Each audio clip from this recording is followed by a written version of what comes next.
Hola, and welcome to this month's property market report for the month ending June 2022 for the Alparas, Orgiva, Lanjaron and Lecrin Valley.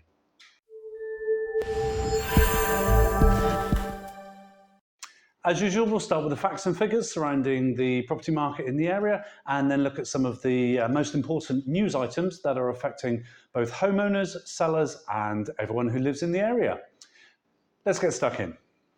In Lanjaron, there were 92 properties available for sale last month, with an average asking price of just over €150,000. This equates to just under €1,700 per square metre. In Orgiva, there were 77 properties available for sale, with an average asking price of just over €227,000, or €1,283 per square metre. Looking over in the valley, this month we'll have a focus on Lecrin, where there were 29 properties available for sale, with an average asking price of just over €152,000, or just over €1,000 per square metre. Now, comparing the way that property prices have been in Spain over the last 12 months really as a minimum, where they have been steadily increasing, we are seeing a similar thing happening across the area here in Orgiva, Lanjaron and Lecrin Valley. However, as I've said in previous market reports, there are still a sticky number of properties which have been hanging around on the market for quite a long time. One of the reasons for this is often because they are, for want of a better word, violently overpriced or require a significant amount of work done to them. The current cost of building materials and the length of time it takes to deal with paperwork here in Spain to get permissions means that the demand for this type of property has gone down dramatically, while good quality properties that are very well presented have seen an increase in value over the last 12 months. This has certainly been spread across the whole of Spain, but in particular in Q1 of this year, for which the statistics have just been released, we've seen a significant jump in terms of value. Now, there's something to be very careful of here. In terms of market value and advertised asking price are quite considerably different. Therefore, as the market has matured over the years, if the asking price is out of kilter with the current market value, properties are not selling and buyers are not interested in viewing them. If the market price is correct, using a comparative market analysis, then certainly good quality properties with the right marketing are selling very quickly at the moment. The pricing of property leads me on to something that's very important at the moment in today's marketplace. And this relates to reference values.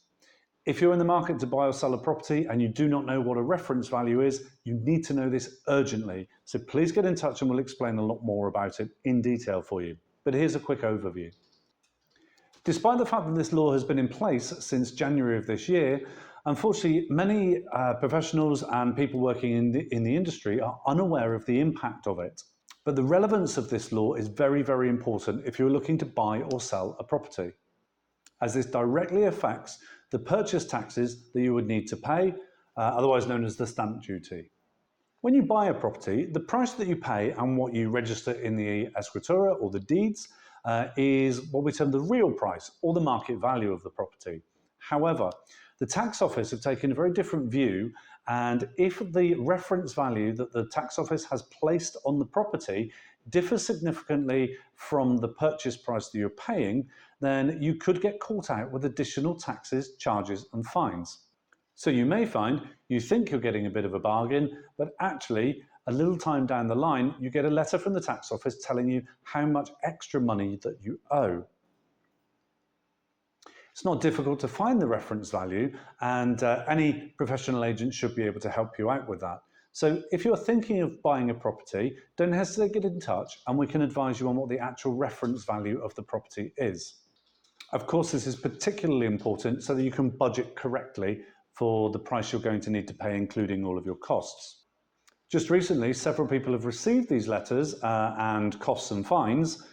They have tried to appeal, but one of the challenges with this is often the legal costs around appealing are more than the charges and fines, and so people are often just paying them because it's the quickest and simplest solution.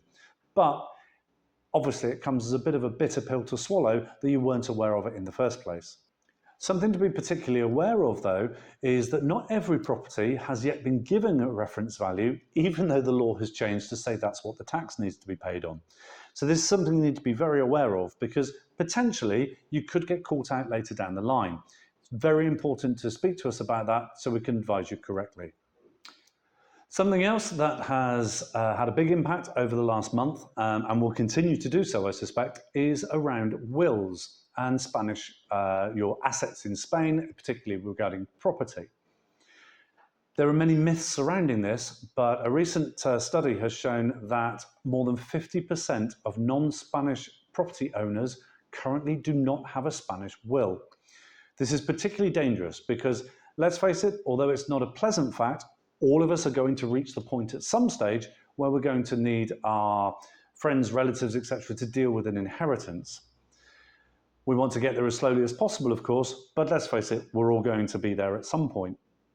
There are a number of myths surrounding Spanish property wills and inheritance laws, such as who will be entitled to inherit, whether a will in another country can override Spanish property inheritance laws, even that non-Spanish property owners do not need a will. Many of these are incorrect, and some of them, to be frank, are quite dangerous. So look out for coming soon for an in-depth article and video surrounding Spanish property wills or Spanish wills in general. Don't forget to subscribe, like, and click the notification bell if you want to be informed as soon as that video is available. I highly recommend it. In other news, the consistent murky world of dodgy estate agents' buyers' fees has risen its ugly head again. A recent case has come to light where a buyer was unaware that they were going to be paying significant buyer's fees in addition to their normal purchase costs. This is often one of the reasons why you'll see different agents in the same area advertising the costs that they will be involved in purchasing a property and why they can vary quite considerably, sometimes by as much as up to 5%. In this particular case, a buyer had made an offer on a property and the offer was accepted.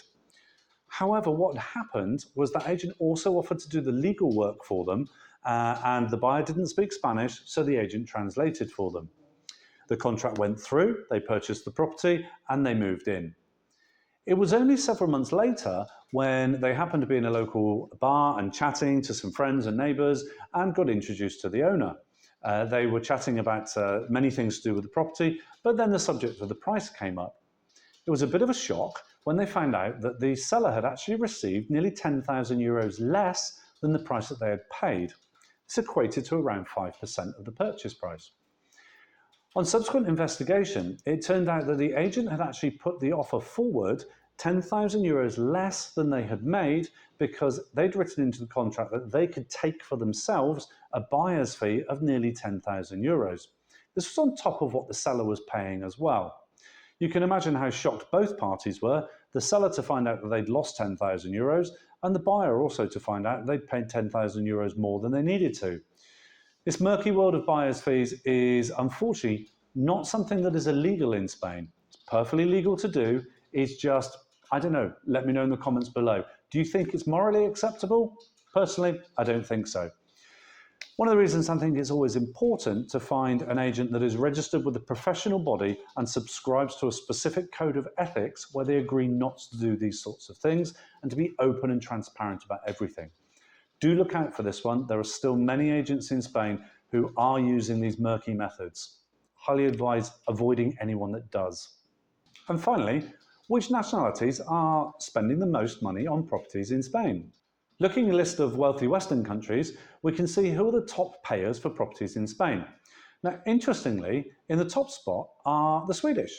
The Swedish are purchasing properties at the highest values overall at the moment, closely followed by the Danish, and in third place, the Germans.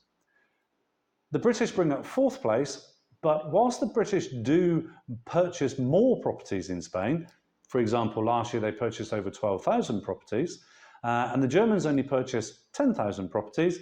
As you can see from the figures, overall, Germans actually spent more money purchasing property in Spain. It's always good to know, if you're thinking of selling a property, what is happening and what influences are taking place in international markets. So if that's something you would like more information on, don't hesitate to comment below and we can send you more information on that. Thank you for taking the time to watch, and please don't hesitate to comment below on what you think about the current property market and current property news. And don't forget, if there's any subjects you'd like us to cover, don't hesitate to ask. We're here to help. Thanks for watching. Bye for now.